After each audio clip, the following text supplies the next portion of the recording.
Greetings, adventurers. Welcome to the Cursed City podcast, where we share our findings and theories about the upcoming Warhammer Quest Cursed City game. Very upcoming. Pre-orders went live today. So it's pre-order day, so happy pre-order day. Hopefully you all managed to get a copy, although we're going to talk about that in a minute.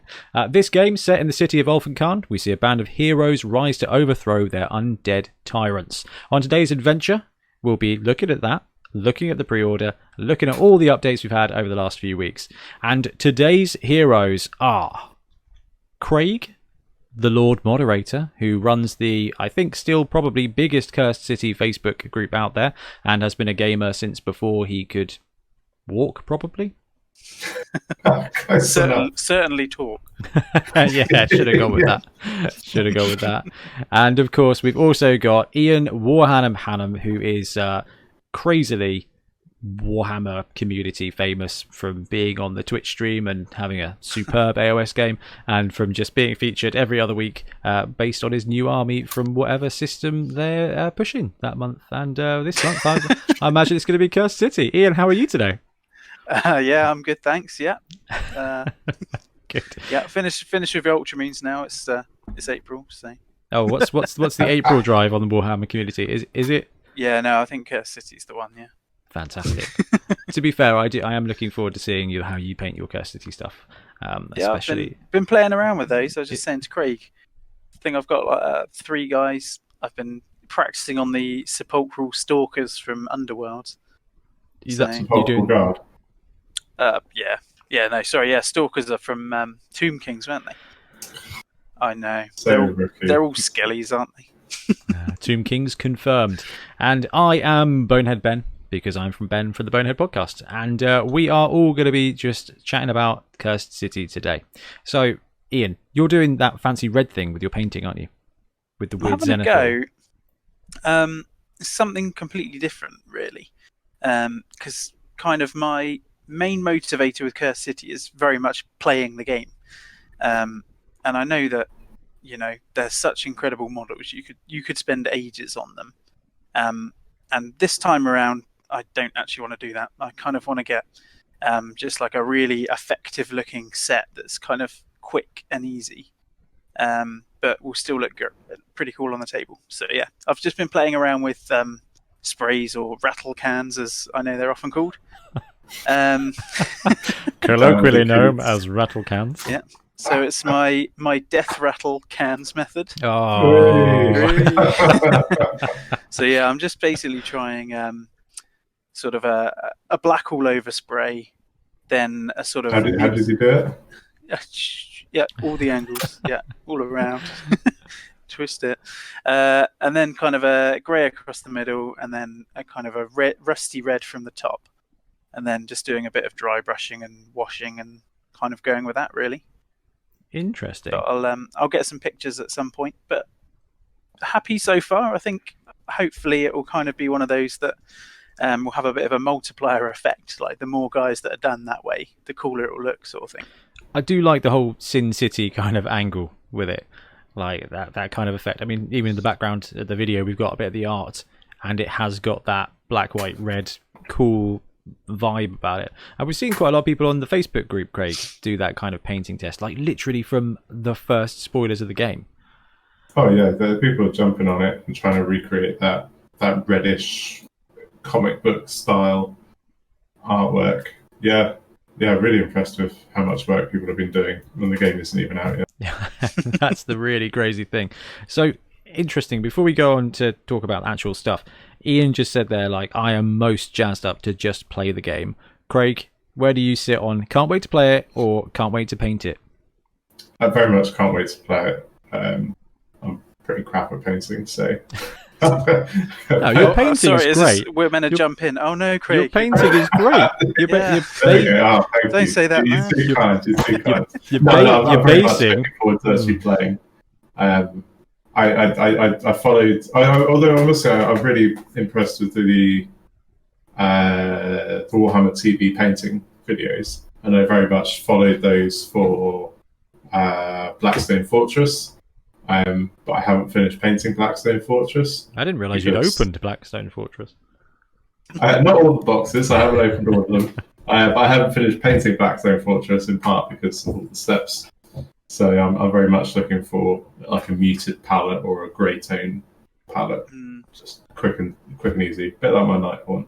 Yeah, we've been sharing a few in the group as well, haven't we? I know Ben R, or Blood Tithe, as he's affectionately known to Bonehead fans, has been doing a lot of research and looking at some sort of Sam Lens kind of pseudo contrast kind of methods. He put out one for zombie side, I think it is. There's it looked really nice. Yeah, a quick and easy zombie side with lots of glazes. But a really kind of brown, dull palette, but it looked really good. Yeah. Okay, so you just called my secret power there in. My plan is going to be the brown undercoat and the Agrax, and then just pick out the details, and then Agrax again, and just nice and quick, very easy. And if you miss things, it just looks brown and it's already shaded, so you're kind of covered. That's going to be my goal, to get most of the stuff to the tabletop nice and quick. So we got 2 players here. Interesting, I put a poll in the Facebook group this morning, and it is basically neck and neck. There's 2 votes in it between can't wait to play it and building and painting the miniatures, which is really cool. I mean, that's a superb place for this kind of game to be, and maybe why it sold out before it was released. So shall we elegantly segue into the pre-order? So it was pre-order day today, and guys, we'd seen loads of rumors and things about limited releases and stuff like that, hadn't we? Yeah. I mean, Craig, I think you'd already talked to our friendly local game shop to sort of say, hey, any chance you can hook me up with a copy? Because I think we'd seen quite early on that Games Workshop had announced that it would just be one order per customer, which I don't think they've done with anything so far. Was it I think did they learn their lesson from the 40k box in Domitus? Yeah, in Domitus. 6310, wasn't it? I think you were saying, Ben. And then of course we had a few posts from some of the third-party retailers saying that don't expect many copies at all. Yeah, we're really short. I mean, the Outpost we're taking pre-interest emails and then raffling off to the amount of copies they had. That's a really interesting way to do it, and potentially that's actually quite a fair way to do it. Yeah, so I think they've been running for a couple of for a little while now, certainly a few weeks. Put in your email address if you're interested, and then they just raffled off the ones you got. It's less of that 10 a.m. crush then. Yeah.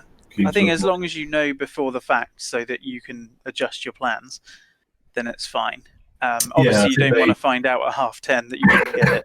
And then... No, I think they announced it yesterday. Oh, that's cool. That's good. Yeah, that's a really good system in that case. Then. And then sent out the invoices, and then people had a chance as well then to say, actually, I'm not interested, and they could give it to somebody else. That's a really clever way of doing it. So obviously Games Workshop also did their own release and gave you a very shiny key, and then the website died. They gave some people a shiny key, yeah. Oh, Ian, what happened?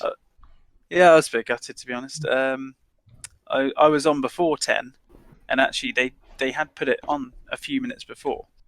So I'd initially started with they did like a collection set, which was the book and the game. So I had that in my basket ready to go. Went to the checkout, and then obviously the gremlins and grots came out, and it completely just crashed and wasn't having it. So by the time I managed to get to the checkout, the bundle that I had in there had gone. As in sold out? As in sold out. Oh, man. Was that so it went book and key? No, well, just book and game. Key was with both sets. Oh, okay. So yeah, then went back, put the basic one in eventually. After it took me ages to remove the other one from the shopping cart. Then that went in. That was fine. Again, went to check out and had all the crashing and stuff again. And then by the time I got there, all the keys were gone. So do you think that's what it is? They just had a limited amount of those keys. Actually, I looked at the T's and C's of the key, and yeah, it was something like 5,000. That's- And it did. To be fair, it said while stocks last, but obviously it's a bit frustrating if you're on there from before 10 and you've got it there, but you just actually then can't pay for it. You can't give them your money. It's just it was a little bit touch and go, but I think kind of reflecting on it, I'm just happy to have got the game now, so it's fine. Though the whole prospect of not being able to give people your money has been a theme for the last 12 months. Like whether it's online shopping for food or just trying to get a copy of some kind of game release, whether it's Bloodball, 40k. No one plays AOS apparently, so they've never had any problems with the AOS stuff. Have we ever had problems with the AOS releases? Actually, to be honest, like even because I remember like with the limited boxes, the Sisters of Battle one just flew off the shelves. Yeah, I know you could still find it locally occasionally, but I don't think the Lumineth ever had stock issues to the same degree. That's because they're riding kangaroos. But the original ones weren't. Oh no! I bought 2 boxes of the Lumineth limited box, but a couple of weeks later, or like a month and a half later, sold one for twice the the price. retailers were still selling them. They were discounting them to get them off the shelves. This is what I did with Blood Bowl 2020. I went with my friendly local, not really local, but my beloved Entoyment, and also went with Games Workshop to get a copy of BB 2020. And actually, I think you can still go and you could have bought one the next few weeks and everything, which is really good. They got some of the releases right, but this has just landed in such a perfect storm. I mean, I know we could all play in the garden right now. I don't know if I'd want to play this game in the garden without a gazebo, and then you really are like, are you indoors? Are you not indoors? Like, am I 7 miles from my house on a bicycle? It's all very... it depends if you've got one of those walled gazebos, with the plastic windows. Well, of course you're going to have then that. Then it's really, really muddy territory there. I wouldn't play in a muddy gazebo. Can you imagine? No. These are cardboard tiles. And honestly, that's one thing that was really. But I cannot wait to play this game with you guys. But I think we played Magic the Gathering outside once, and that was a terrible idea. I don't know if I'd want to do that with painted miniatures on top of the card. No. It was bad enough playing it in the back of your car on the way to.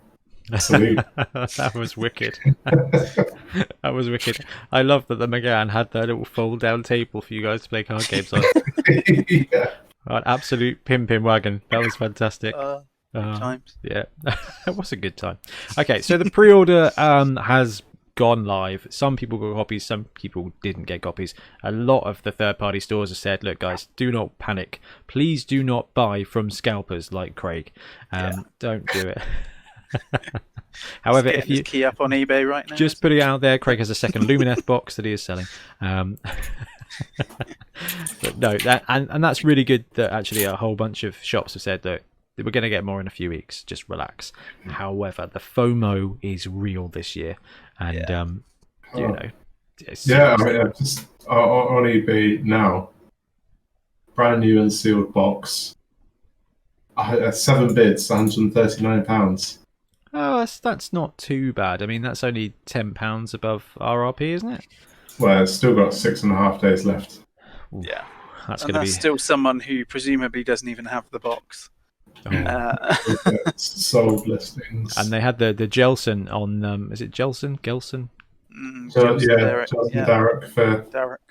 Well, yes, just looking through sold listings, £165 pre-order. Jelson Derek sold for £17.50. Brewdog £17.50.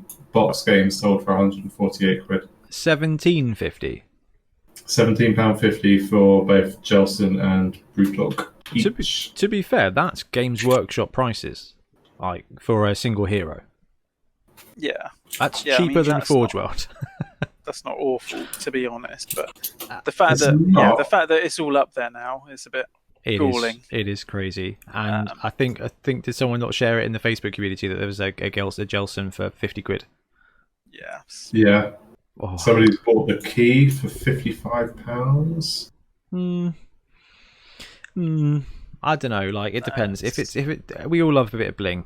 Somebody's bought the key for £86. Now that's silly. Yeah. I'm thinking, all right, the key for £50. You've saved £25 buying it from your friendly local game shop. You're really paying £25 for a piece of memorabilia. Quick, get the 3D printer world up, man. Yeah, let's do this. No, Let's get that key template. Hey, we could do that. We could definitely do that. Yeah. Yeah. So it's interesting. So we're going to see a second wave. Yeah, we are. Absolutely. I need you guys to tell me whether I'm being absolutely ridiculous or not. But now the game has gone up for pre-order. I'm really excited for the first expansion.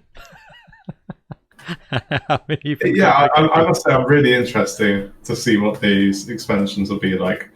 I think we're going to see a model extremely similar to Blackstone. Yeah. So a series of expansion boxes, both core to the storyline as well as supplemental. So you had boxes like Ascension, which progressed the storyline, and then you could pick up the dreaded Amble. Oh. But it didn't really matter if you did. Yeah. It didn't impact on the more like core a side quest sort of thing.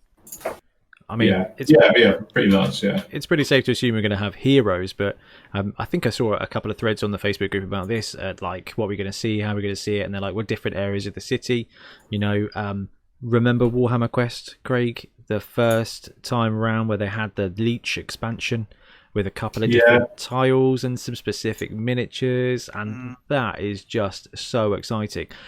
But one thing I did see that I did really like the idea of is the fact that actually this core game has got more in it expansion-wise, or at least more variability than I think Blackstone Fortress had when it landed.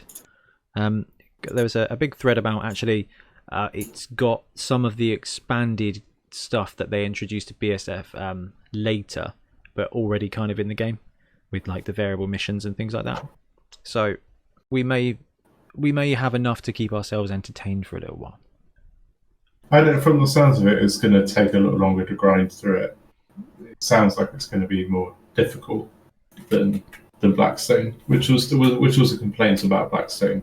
It really was, wasn't it?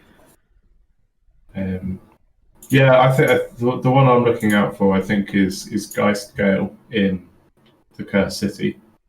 I don't think we've seen Geistgale. No one dares to venture near this gate except the spectral dead. But we haven't got any spectres or ghouls or.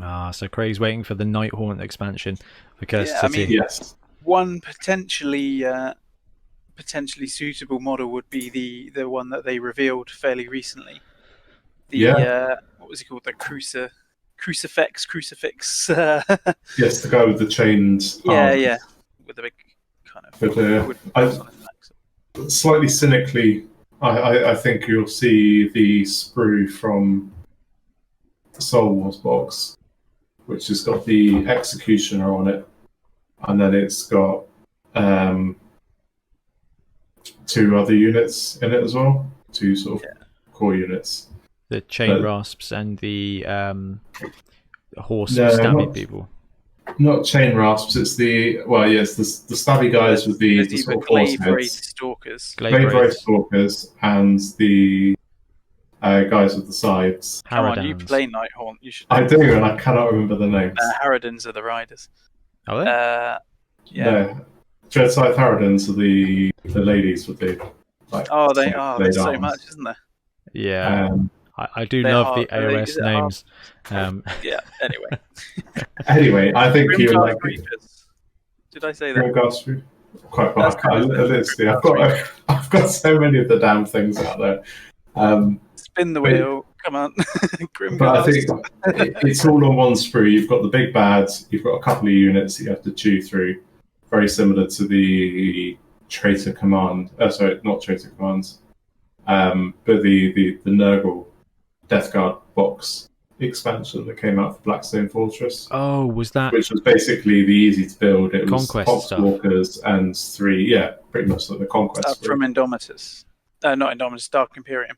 Yeah, which is like a Dark Imperium sprue. Three Death Guard and like 5 Poxwalkers. Well, I like the idea of more bad guys. I love the bad guys in the box. We've got a ton. And we will talk about the fact that some of them are portable in AOS in a second. But it's really good to see, again, in the community, because I was working very hard today, real big impetus from people for more villains less heroes. They're like, we've got 8 heroes, 3 of them are similar, but the rest of them are really different. That's okay for now. We want more villains for them to fight, which is interesting. I mean, will we see a Stormcast, Ian? Yeah, I mean, I was quite surprised we haven't seen one actually, but none of the characters are kind of generic unit champions or anything like that at the moment. Everyone is from, you have got a witch hunter, true, but as far as I know, there isn't actually a witch hunter in Cities of Sigmar anymore, for example. There's no witch hunter unit or anything, is there? No. Well, so there was for a while, but and then we've got the like Braskov is from an order, a knightly order that we again haven't seen. So I quite like the fact that everyone is either representing something that can be built on, or it can just stand alone, and that's fine. I feel like it would make it a bit more generic if you just pulled in a random Stormcast hero. But if they did a cool twist on it, so I'd love to see like a broken Stormcast, or kind of maybe even on the bad team, that wants to kind of hang on to his soul, or I'll tell you what, like Ian. Let's use that and segue into a segment. So I'm just going to switch this screen over. Make sure everyone's in the right place. Yeah, we're okay. You're a bit lopsided, Ian, but you were born that way. It's okay. Friendship. Right. The reason I wanted to just bounce across is because in one of the articles that we're going to have a look at in a second, it was the one that says, "Will you eat the muddy egg? Discover the impossible dilemmas of Cursed City." They've got this system where there is some like out of main game thematic bits, and one of them is clad in the Wrath of Azir. Clad in gleaming white Sigmarite armor, a legendary warrior in the Stormcast elementals appears. Ignoring the hero's call, she marches towards a small man selling sweetmeats from a tray. As she reaches the vendor, she makes to strike him down. The acting hero must choose to save the vendor or stand aside. So there are somehow Sigmarines running around in Vampire Town. And did you say this was a white one as well? Yes, clad in gleaming white Sigmarine armor. Yeah, because do you remember? Is that the Hallowed dudes? Yeah, it's either the Hallowed Knights or the Knights Excelsior. I'm just trying to remember which one it is. I really hope it. Excelsior. Yeah, there you go. Yeah. Just makes me think of Stanley. Knights Excelsior. But they were in one of the short stories for Malign Portents.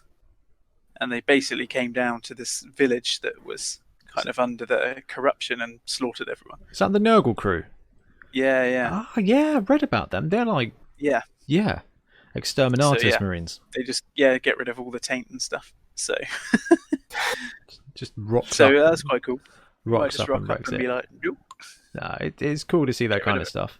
I mean, it's always good to have that low thing. Age of Sigmar has always kind of missed the regular person, or like the non-aligned muggle person. I mean, Craig, we played a bunch of D&D games and stuff like that where you start off with just a dude who's linked to something else. I mean, is that something you'd like to see more of in AOS? Like, does that work for you?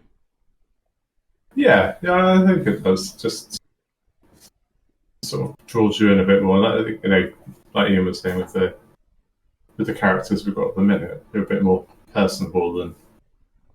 They're characters. You're right. They're characters, not champions, which is part of the allure of this game. And we haven't got the full rules for all of them yet, have we? So we don't know how they all play. We've seen old Jelson Darrick and his massive gun.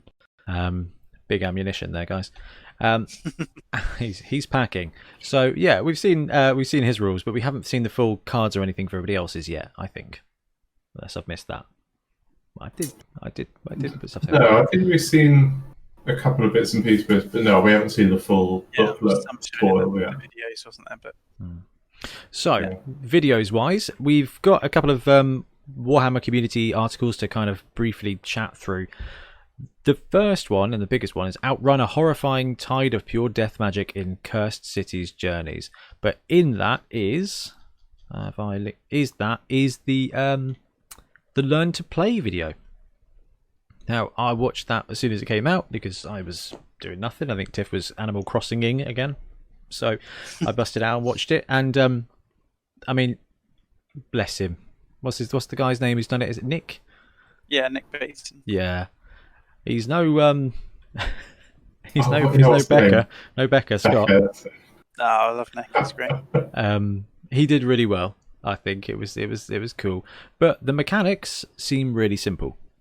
I think the Learn to Play video started off with some really unnecessary parts, and I don't know if you guys have got a chance to watch through it, but so it was and this is how you do the actions. You've got the dice pool, and you can spend this dice to do this, you can spend this die to do this, and you're like, yeah, that makes sense. There's a list, you can use this dice, we've seen this before, that's fine.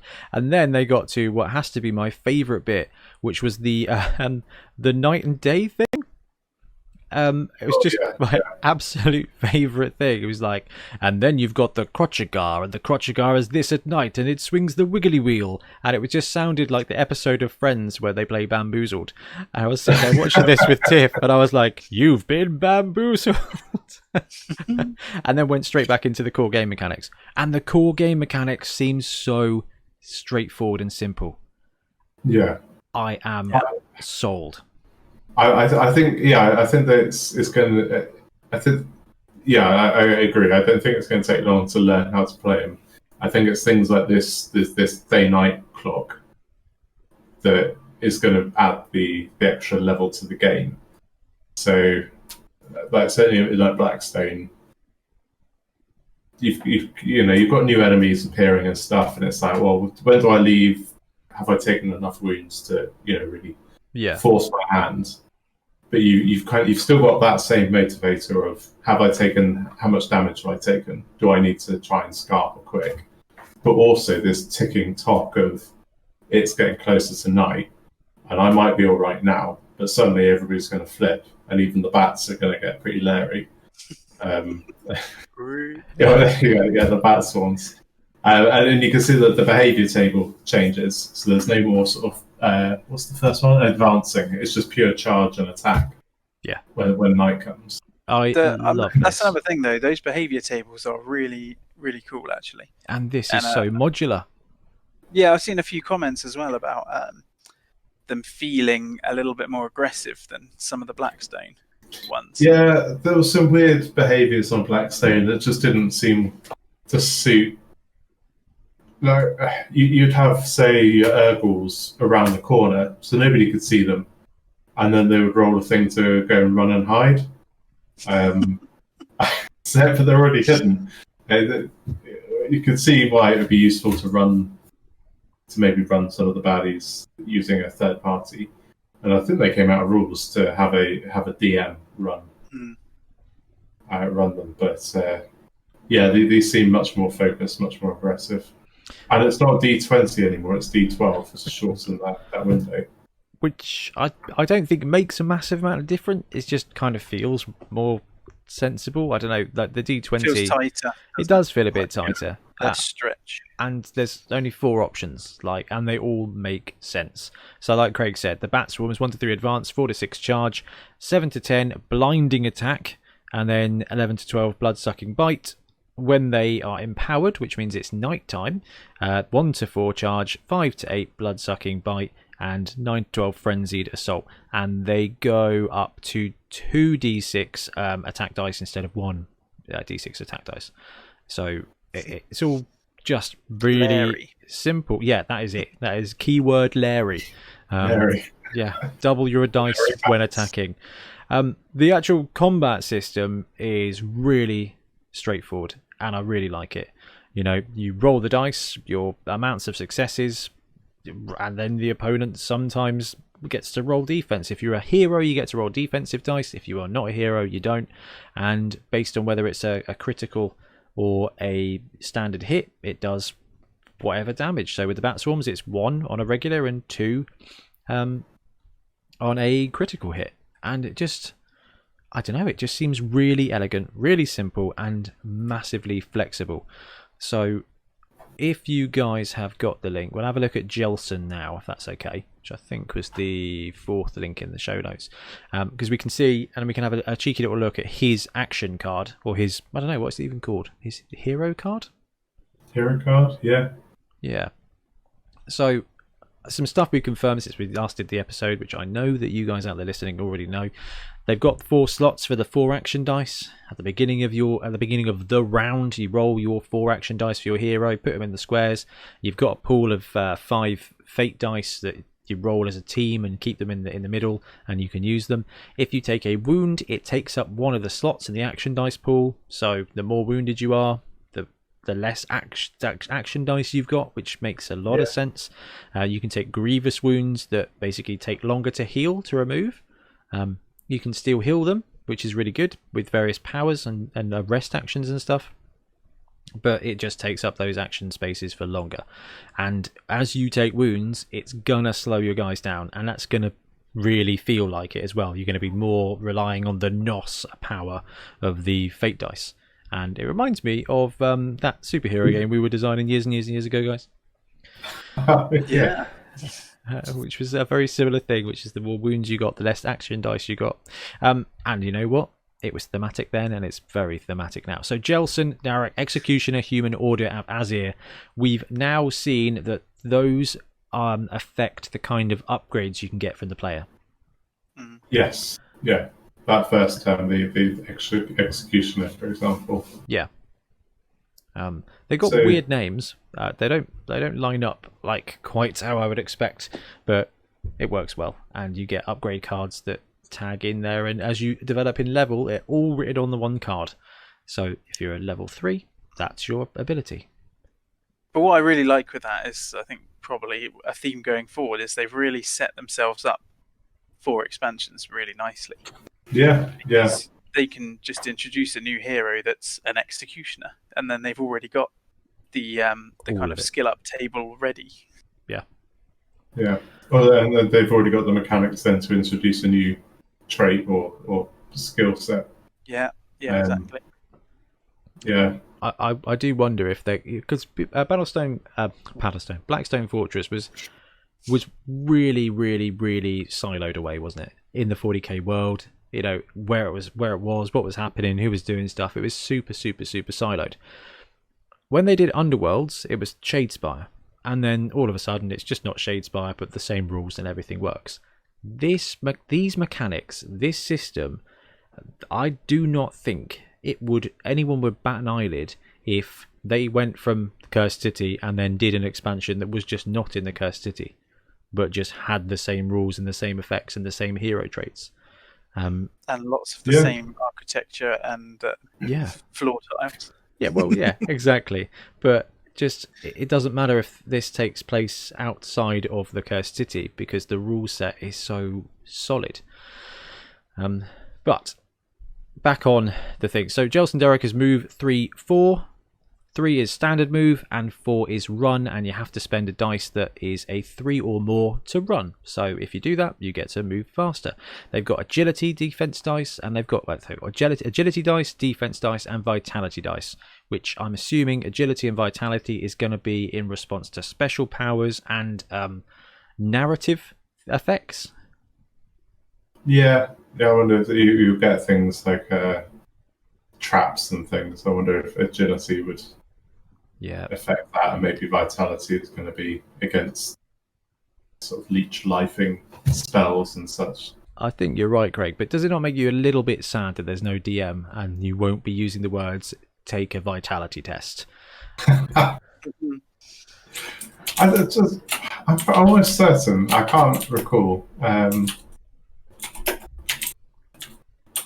For Blackstone Fortress, they gave us the ability to run a 5th player.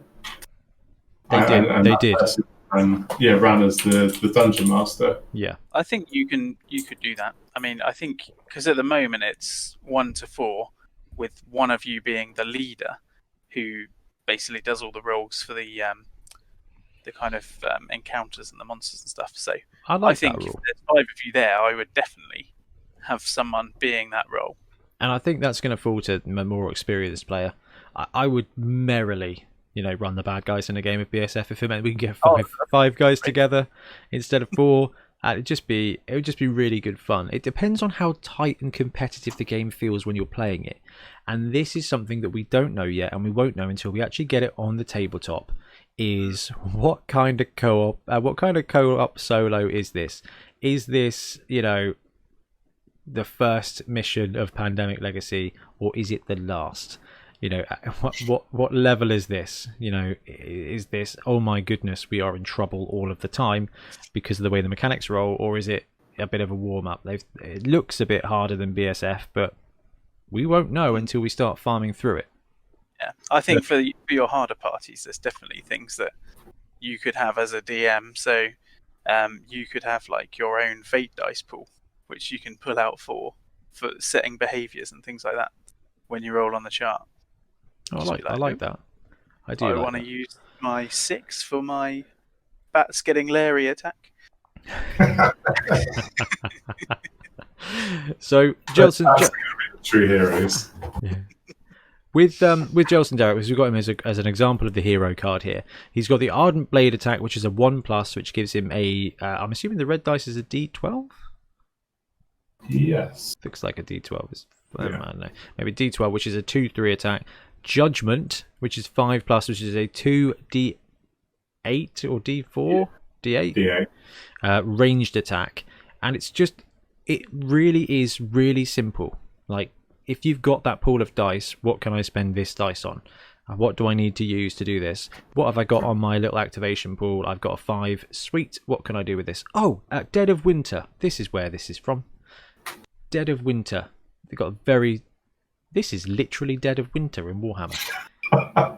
Amazing. I love Dead of Winter. Any pirates that can get machine guns? I could give them time. They'll be pirates. Very different. Well, Caradron, I guess, are potentially piratical.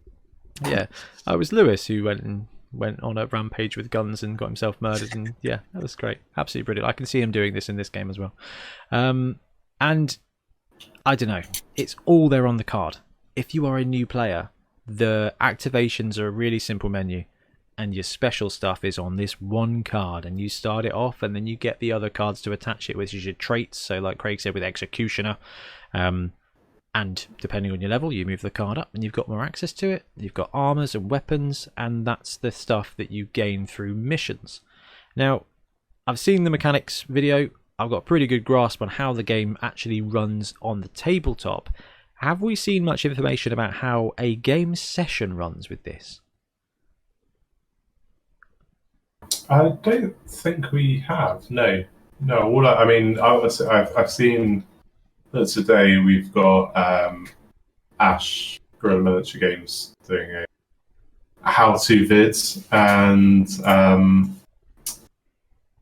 who else have we seen today?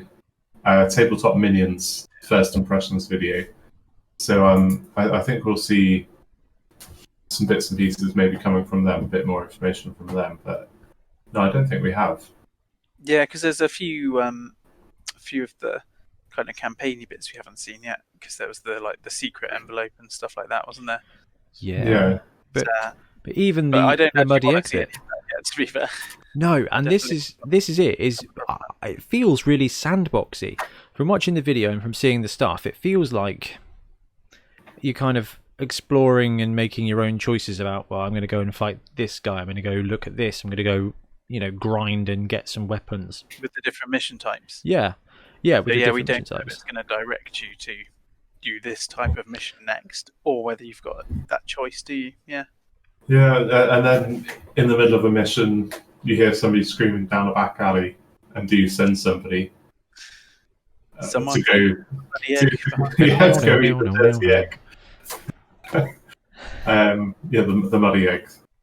Yeah, I think there's quite a lot of sort of versatility in here. It seems like they've taken the solid mechanics from BSF and then really expanded on what works there. Because I'm thinking about, right, what does a game session look like? With Battlestone, what is Battlestone? Should we make a game called Battlestone, please?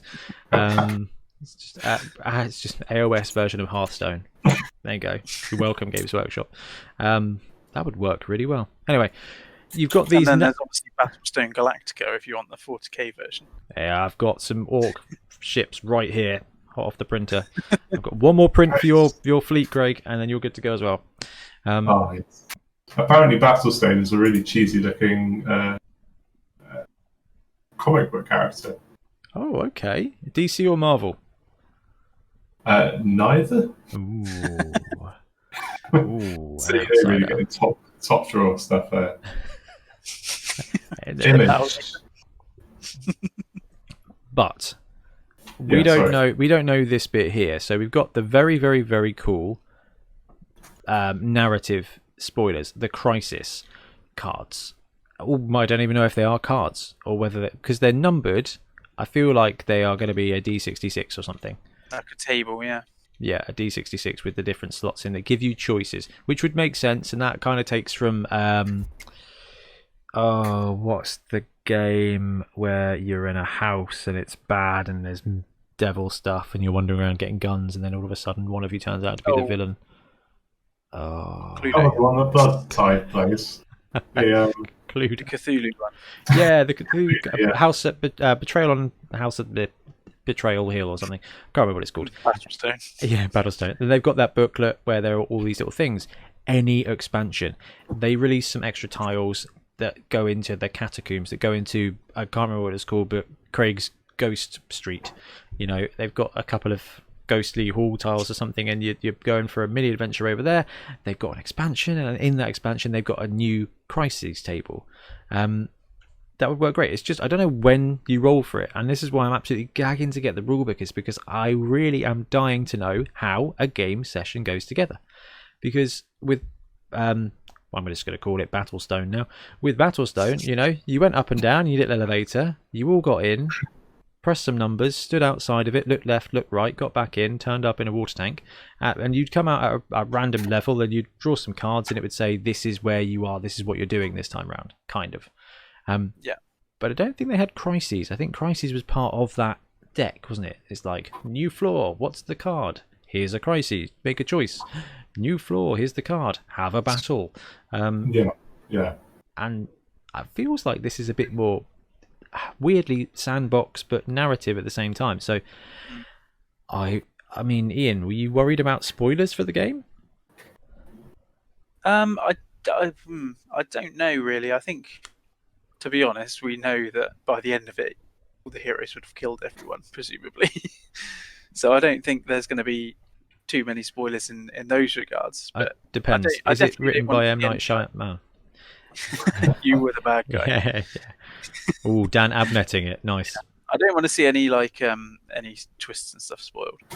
But yeah, I do wonder if there's going to be like more of a pre-game and post-game, or kind of one or the other, and that has a phase of its own almost before you play the game or after you play the game, which has that kind of upkeeping stuff and the narrative elements. And one thing I think we need to consider is that the tiles and the tabletop maps look quite small.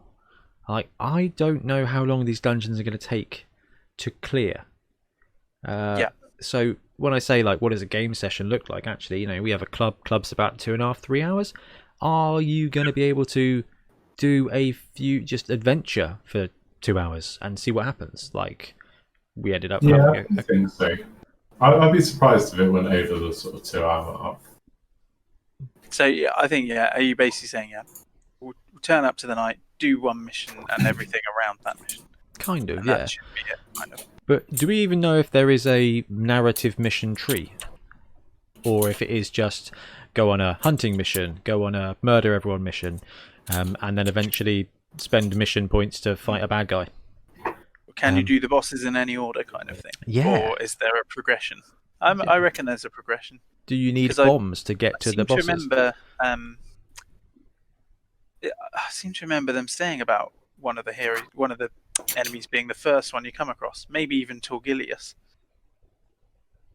Which one's he? Is he the wizard with the cats and bats and rats?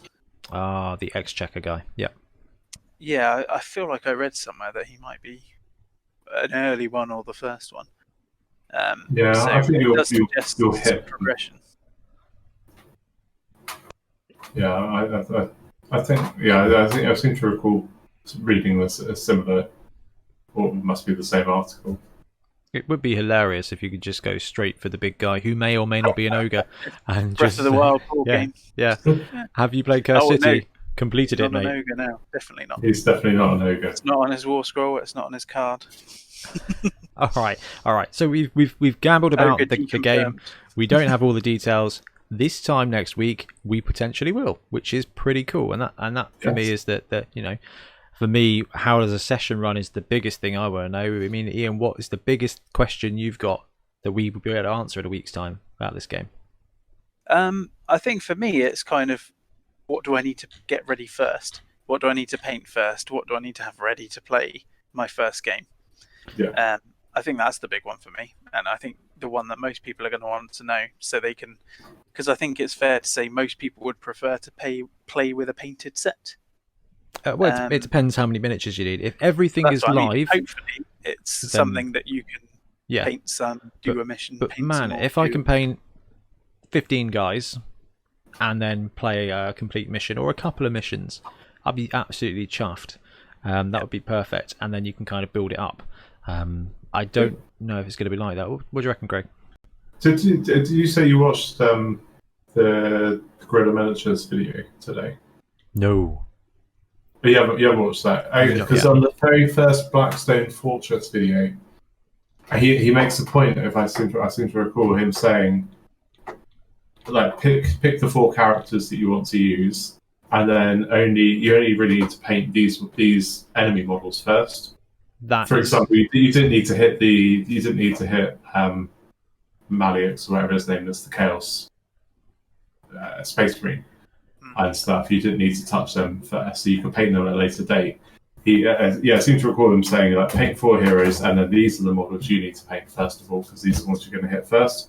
I don't know if we'll get that from Warhammer, from Games Workshop, but we might get that from a third party. That would just be really good information, so you can kind of plan out your hobbying. Yeah. Well, I'll tell you what. If we find out the information before, we'll do a little info burst on it. I think that'd be one of the most useful things. Have you guys seen? Is there AOS scrolls out for these, or is it just that there are going to be AOS scrolls? The scrolls are out because as soon as the stuff goes for pre-order, they're on the website. Somebody I was reading the New Zealand ones last night. Yes, somebody from New Zealand very kindly added them this morning to the group.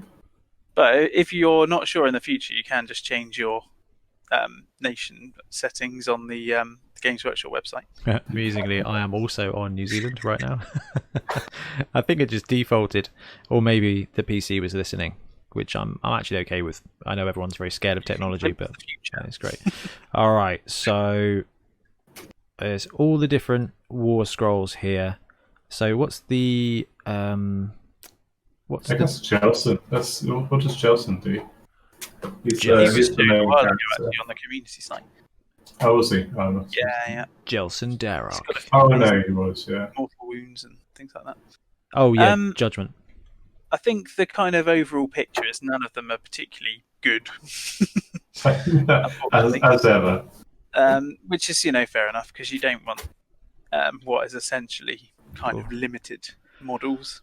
Yeah, a pay to win. It's kind of living card game at that point. Although I'm going to say they did this with the Wood Elf special character and the Ghoul special character. They released those heroes that you could only get in a starter set for 4 years or whatever it was. Oh, do you mean the... You're going to have to translate into AOS for me, Ian. Sorry, I know what you're saying. You mean the Ghoul Boy Pillar Climber, yes, I think is what it was called. The Archregent. Yeah. Yes. That's far less accurate. Yeah, no, I see what you mean now. Yeah, they were tied into those battle boxes. So I don't think they're massively scared of doing it. So Radikar the Wolf, 7 wounds, move 5, 4+ save, 4 attacks, 3+3+, -1 D3. That's pretty good. He's a level 1 wizard. Yeah, it's good, but it's not mind blowing like Ian said. It's not fine. He has got the soul blight. Oh no. Actually, that's another thing. If you look at the date on the War Scroll. Oh yeah, somebody posted this morning. It's like oh my goodness. 2020. So 13th of March. that 2020. I think that suggests the whole release thing's got all screwed up, to be honest. Because none of them even mention Soulblight Gravelords and stuff, so they'll probably get, when the Gravelords are out, they'll probably get some kind of FAQ that will give them the right keywords. Yeah, update and time together. It's at the moment they're very much Legions of Nagash characters, because you can see from even the skeletons and zombies are carbon copies of what we've got already. Even the zombies. Yeah, in terms of the rules. Oh no! I was really hoping that we could have a look at the Boardwalker zombies and kind of find out what the crack is with them and get a bit of a sneaky peek into the new Vampire Counts book. No, I think these are out a lot later than maybe they were intended to. Varg Skier zombies. Yeah, because if you look at Radikar, he's got basically the rules that you have at Legions, where you can regenerate units. Yeah. Yeah, it's just Deathly-ification, I think it's called. Models in this unit may be noisemakers. A unit include. Oh, nice. Yeah. So are you on zombies? Yeah, I was just having a look. Yeah. Yeah, I'm hoping they're gonna be cool. Anyway, it is cool that these are going to be used in AOS. I really liked that the stuff like the Amble was usable in 40k. I do think they missed a trick and didn't include that in Skirmish. Fire team killer team kill team. I would love to. There's a mission for it in Necromunda, though. Yes, there is. Cool. Is it not Amble versus Ambots? That would be cool. No, that's it. I'm sure they did a mission report, or there was a video. Yeah, I just remember reading a White Dwarf mission where you hunt the Amble, and cool. That's what I was. Behavior table and stuff. That's what I was going to say. Is a lot of the comments in the Facebook group are saying, look out for White Dwarf to land special heroes, because we've seen it for Warcry, and we saw it for. Did we? I don't think we saw White Dwarf. Craig, you will know this as the archivist. Might have to change you from Lord Moderator to Lord Archivist. So in Battlestone Fancy Town, did they have White Dwarf heroes and stuff? Yes. Ugh. They did. there was a number of them, including you could play as a Deathwatch Grandmaster, and you just played solo with him. Actually, that's quite cool. With an Everestor assassin as well, or a Harlequin. Oh, wow. Most of the what the Monkey Boys as well. Jakaro. Jakaros, they came from White Dwarf as well. All right, that is cool. I take it back. Actually, if they did did, as well, Flashkit. Can't remember his name. Oh yeah. Or Badrock. No, not Badrock, unfortunately. The Freebooters. You get to play as a Flashkit as well.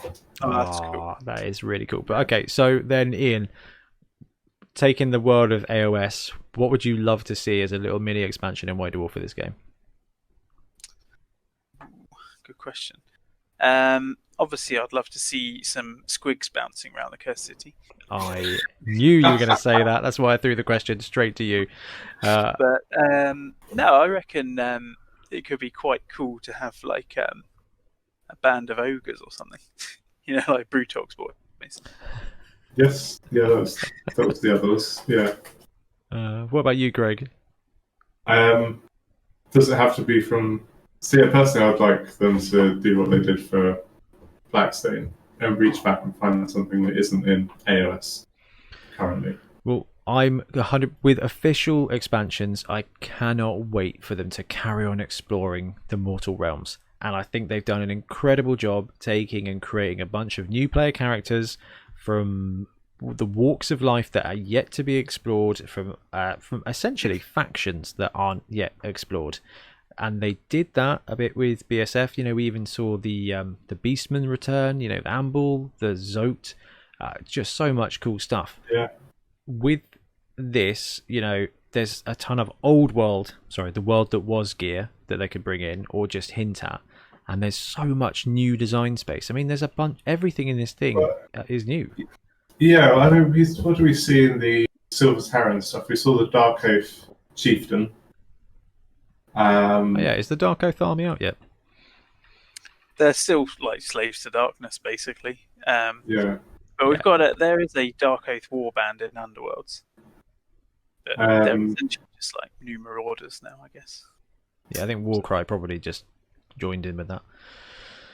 Yeah, and we saw a hint of what they were looking to do with elves, or potentially like shadow elves as well. With I can't remember. Sorry, Mistweaver. So I think we'll see stuff like that. I think we'll see maybe them exploring some of the existing races. Maybe we'll see a bit more of Malarian's crew, something like that. Or Tyrion when he returns from his mysterious adventure. Yeah, I can't believe I didn't think of this earlier. Johan. No. He would be an NPC with a behavior table. 1 through 12, run. Yep. Johan would be amazing. But now I'd love to see somebody like some other forces creeping in. Maybe looking back at either maybe some Chaos Dwarves or got the Fen. No. Oh, the Fimir. Yeah, I'd love to see them. I think this is a perfect opportunity to bring them in. It's one of those things, though, because I think sometimes with these games, the real kind of appeal is that they're, I think you were saying earlier, like a really closed system. They're a closed setting. So like things like Necromunda have a real kind of strong identity with those gangs and things. And the minute you be like, let's stick some orcs in there, or let's stick some Tau in there, it kind of loses a little something for me. They did that in the Outlanders expansion. And it was weird. And it was weird. Cool, I don't think. They were. Yeah, I totally agree with that. However, I'm going to be a Sigmarine fanboy because for a second, which I am not particularly, but it would be pretty cool to release an expansion saying, actually, the new chapter button broke. So Sigmar was like, actually, we need to find another. I'm bored. Okay, you guys, you little crew of. Well, actually, what's the? To be fair, I mean the latest chamber would be ideal anyway. With the. I'm lost. What are they riding around on? Do you know what? It's escaped me for a minute. You've got the warriors, you've got the vanguards, you've got the. What are they called? What, the rogue they wear dudes? Yeah, and they chase after ghosts. Yeah, What's it, Sacrosanct Chamber or? Yeah, that's it. Yeah, Sacrosanct. Because they're all the kind of Sigmar's weapon against death, really. I was thinking. Unless you were to see them pull out some head honcho from one of the chambers. Again, like you've got a Deathwatch Grandmaster rules in the White Dwarf, pulling out. Bringing the Celestin. Yeah, just like somebody and you literally run it solo with that one character. And his Gryph-hound, because And his Gryph-hound, yeah. It would just be cool. Or I was thinking more like the lines of Bad Batch.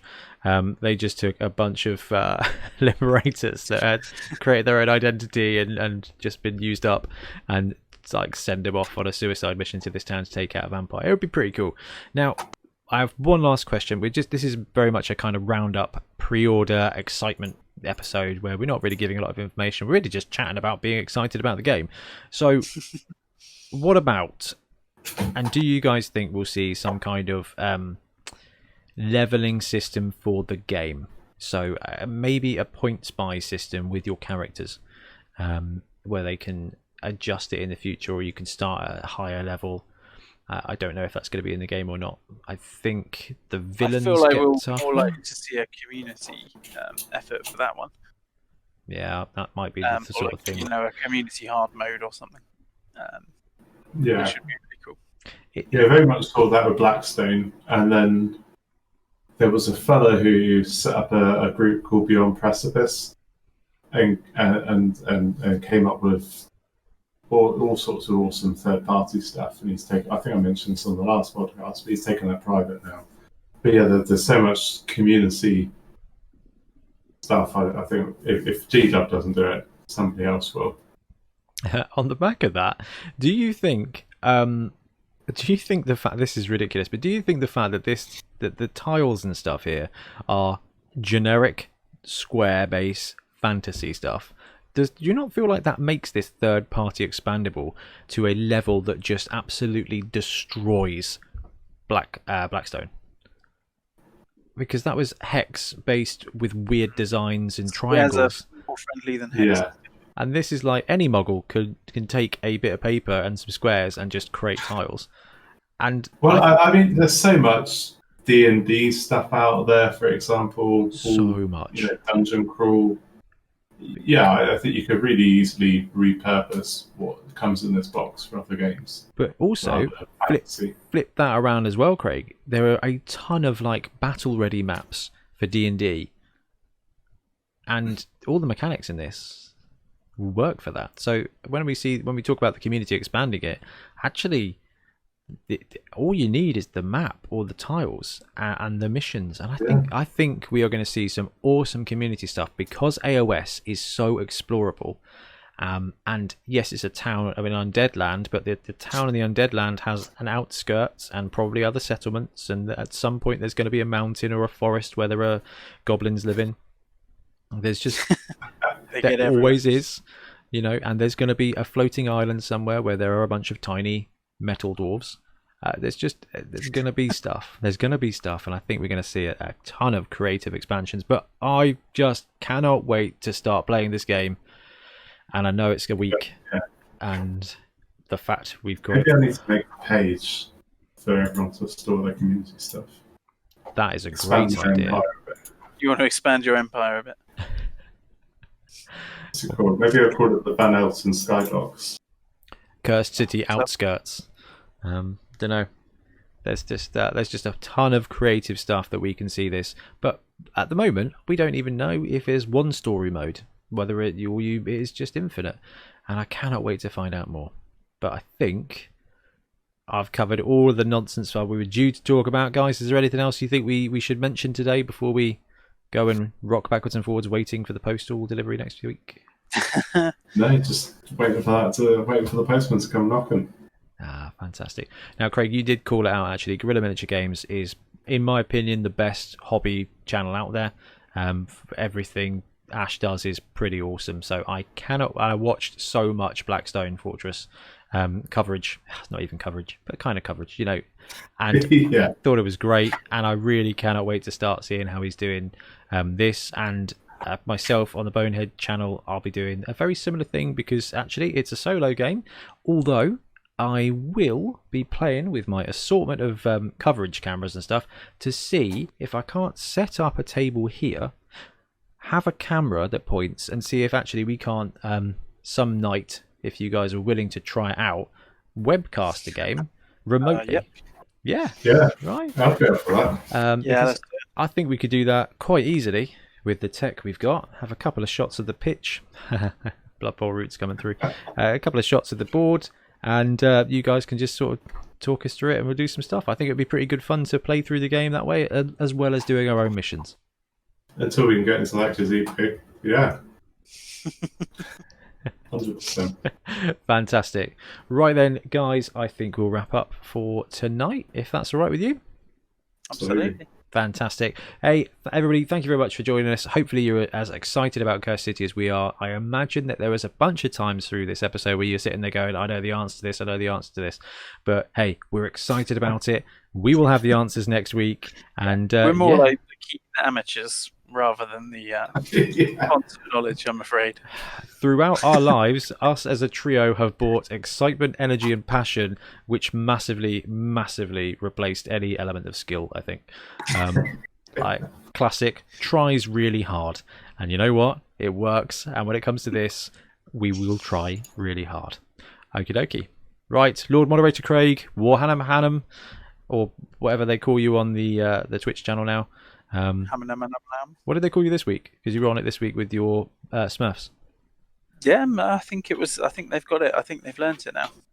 Lan Warhammer. Bless him. Bless him. And for me as well, Bonehead Ben. Thank you all very much for joining us. Enjoy exploring the Cursed City and stay safe. Anyway. Right.